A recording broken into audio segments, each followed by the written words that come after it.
המלחמה היא זמן רע לילדים, ובמיוחד אם הם ילדים במצבי סיכון שהוצאו מרשות הוריהם. כמו במשפחתונים של ארגון אור שלום, שמדמים עבור הילדים ובני הנוער חוויה של משפחה אמיתית ומתפקדת. מאז שהתחילה המלחמה עולה בהתמדה מספר הילדים שנזקקים למסגרות חוץ-ביתיות, ובאור שלום חוששים מהקושי למצוא הורים מלווים.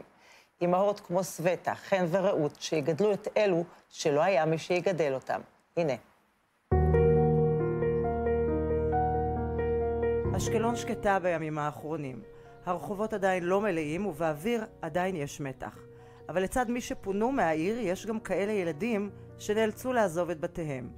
ובשיא האש שמצאו את עצמם מחוץ למשפחה הביולוגית, במשפחתונים שבהם בין 10 ל-12 ילדים שחולקים את חייהם יחד מתוקף צו של בית משפט. אני סווטה, אני בת 30, אני עובדת כאם בית במשפחתון של אור שלום, ביחד עם הבן זוג שלי, אלכס.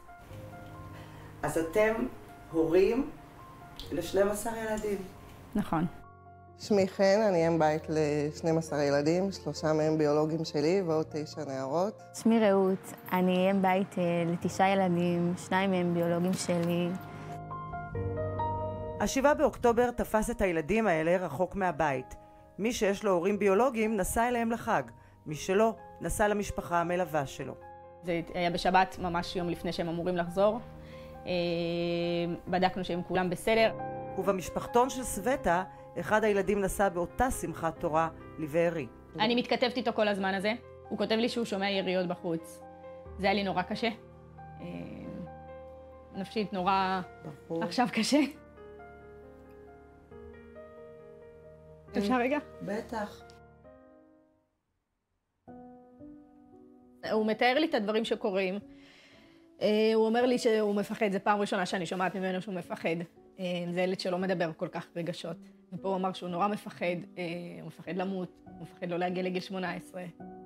לאור שלום, הארגון שמפעיל את המעונות המשפחתיים, יש 5 בתים באשקלון, העיר שחטפה הכי הרבה מתחים במהלך המלחמה. הם פונו לבן שמן בהתחלה, ולאחר מספר שבועות חזרו הביתה. קצת פחות משבועיים החליטו לפנות אותנו, את כל האשכול, לבן שמן, לכפר הנוער בבן שמן. היינו שם במשך חודש. הקושי הוא לצאת מהבועה שלך של בית קטן, והכל נורא אישי ונורא... זה נשמע 12 ילדים, אבל בסוף מ-12 הפכנו לקרוב ל-50 ילדים. כי היינו כל המשפחתונים ביחד של אשקלון. ולהיות בתוך מקום עוד יותר גדול שיש בו עוד מלא ילדים.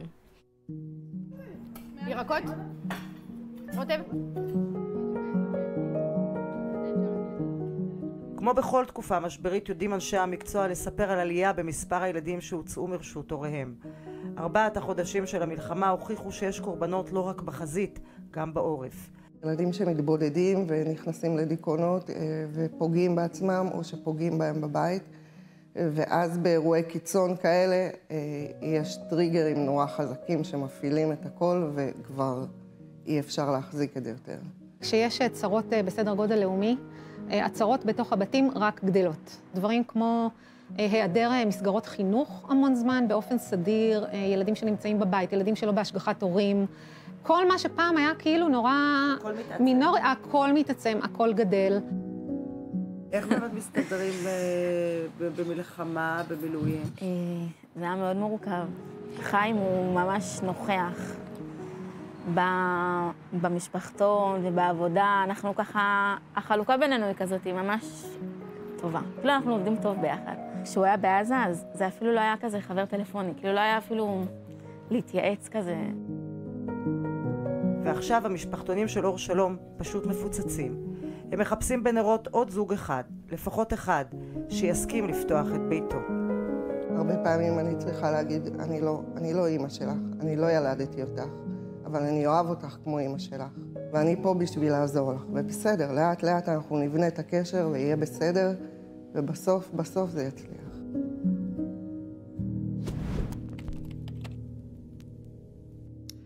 אם אתם מעוניינים להיות הורי בית, או בכלל להבין איך אתם יכולים לעזור לילדים האלה, אתם מוזמנים לפנות למספר שמופיע כעת על המסך.